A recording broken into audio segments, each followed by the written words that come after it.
Ever felt that amazing rush watching reels or shorts? One video turns into 10, and before you know it, half your day is gone. It's so easy, so entertaining, right? You just lie back, and a fire hose of dopamine-fueled content washes over you. It feels good, but let's be honest, what have you actually gained? Now, think about reading a book. It feels like work sometimes, doesn't it? It requires effort, concentration. But what if I told you that effort is exactly what your brain is craving? What if that work is actually the most rewarding mental workout you can do? Let's break down what's happening in your brain. When you're scrolling, you're a passive consumer. The content is delivered to you, fully formed. The music, the visuals, the quick cuts, it's all designed to hold your attention for a few seconds and then move on. Your brain gets a quick hit of pleasure, but it's not really being challenged. It's like eating junk food. It tastes great in the moment, but it offers zero nutritional value. This endless stream of passive entertainment trains your brain for distraction. Your attention span shortens, and you start craving constant, rapid-fire stimulation. This makes it incredibly difficult to focus on complex tasks, to think deeply, or even just to sit with your own thoughts. Reading a book, on the other hand, is an active process. When you read the words "a dark and stormy night," your brain doesn't just register the text, it springs into action. It builds the entire scene from scratch. You hear the thunder, you see the lightning flash, you feel the chill in the air. You are the director, the set designer, and the cinematographer of your own mental movie. This active visualization is a powerful exercise for your imagination and creativity. You are co-creating the world with the author. This is a level of engagement that passive video consumption can never replicate. Every page you turn is a rep in the gym for your imagination. Moreover, books are the ultimate playground for critical thinking. When you're reading, you're not just absorbing information. You're processing it. You're following complex arguments. You're analyzing character motivations. You're questioning the author's perspective. A good book invites you to pause, to reflect, to connect the dots. You might find yourself arguing with a character in your head or pondering a philosophical question long after you've closed the cover. This deep, reflective engagement is how we develop analytical reasoning. Social media, with its character limits and emphasis on quick reactions, often encourages shallow, knee-jerk responses. Books nurture the opposite, a thoughtful, considered approach to information and ideas. Think about the structure of a book versus a social media feed. A book is a structured journey. It has a beginning, a middle, and an end. It builds a narrative, develops themes, and takes you through a complete, coherent experience. Your brain learns to follow this sustained line of thought, which strengthens your ability to focus and maintain concentration for extended periods. A social media feed is chaos. It's a jumble of unrelated content, each piece vying for your attention for a fleeting moment.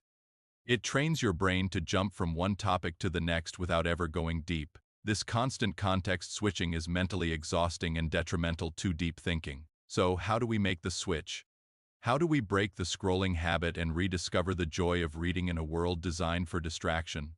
It starts with a conscious decision. I want to challenge you to a 30-day experiment. Let's call it the Mind Transformation Challenge. The goal isn't to quit social media cold turkey, but to intentionally carve out time for reading. Step 1 is to create a sanctuary for reading. Your environment matters more than you think. When you decide to read, you need to ruthlessly eliminate distractions. This is non-negotiable. Put your phone in another room. Seriously, don't. Just put it on silent or face down on the table.